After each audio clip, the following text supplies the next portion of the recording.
Aw, come on, what's the worst that can happen? Oh, he turned it! No! Oh, he turned it! No! No! 11. That whole bunch right there running for position. When the driver's meeting, you always say, remember, guys, give and take out there. Sure, it looks like it's mostly taking going on at the moment. This is the point of the race where you take. You see Derrick up under Bill Elliott as they head into turn 3. Oh, Brett Bodine is in the wall. Brett Bodine started third. Caution is on the speedway. Caution at lap 259 when they come on around. Brett Bodine went up and caught the wall coming out of turn number 2. And we are under yellow. Boy, he was so excited. Brett was with us on our telecast yesterday, the doubleheader here of the NASCAR Busch North and the Featherlight Modified Tour races, and he was really psyched because they had qualified third. And, didn't hang there long, unfortunately. It was not a spectacular day for Brett. Well, they put a lot of work in that car to try to make it as good as they possibly could. The car will be sold at the end of the year. They decided that this morning. So that spin in turn number 2 brings out the caution for the 5th time. Lap number 259 on the board. We're live at New Hampshire International Speedway. We're in the closing laps. Mayfield getting the 1-to-go signal here at the New Hampshire International Speedway. Jeff Gordon already here in 1997 with 9 wins. Look at those numbers. Since 1994, he has 28 wins, won every 5.3 races. Since 95's season began, he's won 26 events. 96, 97, 9 wins. That is one every 2.7 races. Bottom line through all of those numbers is he just keeps getting better and better. And Matt, that's awfully impressive. 1 win every 2.7 times you get out there. Eli, in the 24 shop, there's a sign that reads, upstart to contender. Contender to winner, winner to champion. There's a check mark next to all 3 of those. The final line says winner, it says dynasty. They are close to a dynasty if this team keeps on the pace they are on now. This season, 9 wins.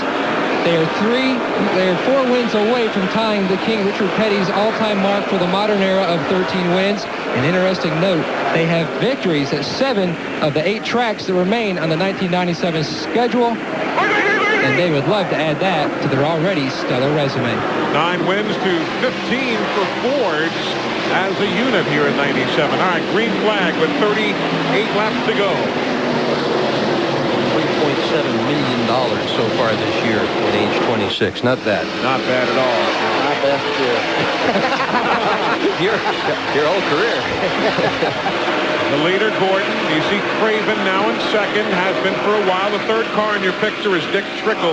He is in 20. Oh, and all sorts of problems there in the middle of the pack. We will have a caution.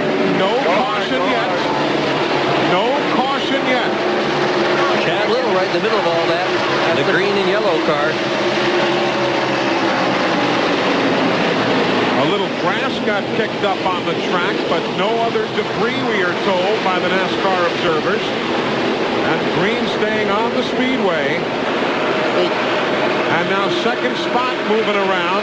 Here comes Ernie Irvin. He's caught Craven after getting around Trickle. Craven is loose getting off turn 4. Almost lost control. Here comes Ernie Irvin as they head down in turn 1.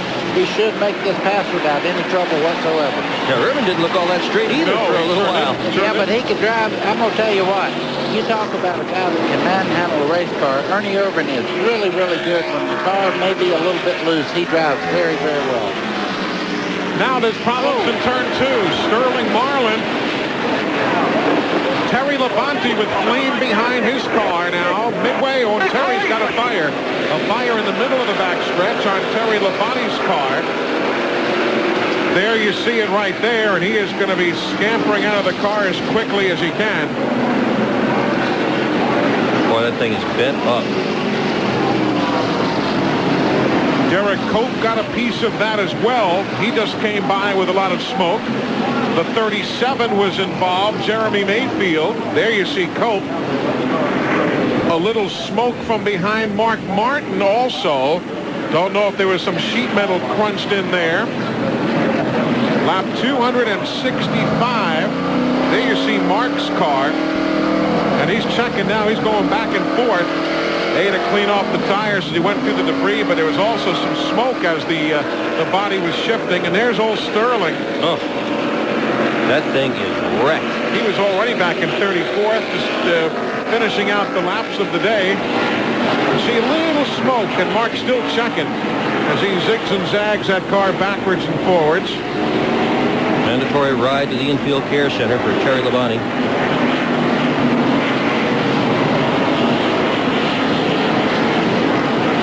Why don't we back up here and show you everything that's taken place. First, the deal that did not bring out the caution. There's Chad Little and the rest in turn 3 and 4. He had to check up because of Grissom there. Either run into him. You can see the 4 car there, Sterling Marlin getting involved.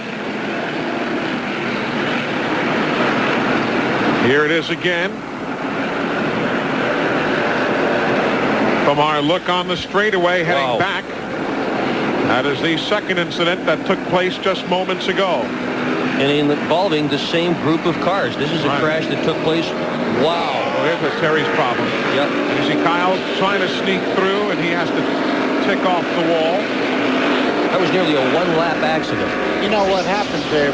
A lot of people wonder why the car catches on fire like that. You knock the fuel pump off the right-hand side of the motor, and as the gas just pours out, and that's what caused that fire there. All the heat, of course. And there you see, Glenn, they're trying what they can to fix that Kodak machine we can see, but boy, they've got a lot of work. Yeah, they do. It's definitely not a Kodak moment, not the kind they'd like to see. But it appears that the damage maybe just looks worse than it really is. Mostly sheet metal. From what I can see, they've got the sheet metal off the left rear tire. Working on the inside fender well right now, trying to keep it off. That's where most of the damage is. But I believe they're going to be able to get him back out there. He won't be able to go very fast. The rear spoiler has been up in a little, I don't know, it looks like one of those curly Q French fry things on the left side here. Not a very pretty sight, but I believe Sterling's going to be able to get back out. They're going under the hood right now. We'll have to check a little further, see what they're trying to do there. So we'll update you in a moment when we find out exactly what they're looking for. There's Sterling not having a fine year at all. Poor old Jeremy Mayfield. Remember how good he was running? Now he's back in 27th position, already a lap down. Terry Labonte on the way to the infield care center. He was running in the lead lap in 11th. And you see Mark still checking. The spotters up on the roof with binoculars are looking to see exactly where they might be getting a little sheet metal rub or something. And of course, there you see the left rear crunched in just a bit. There's Chad Little. He was in the middle of the incidents at both ends of the racetrack as well. Well, we were just moving right along with one caution for the longest time. Now we've got 6.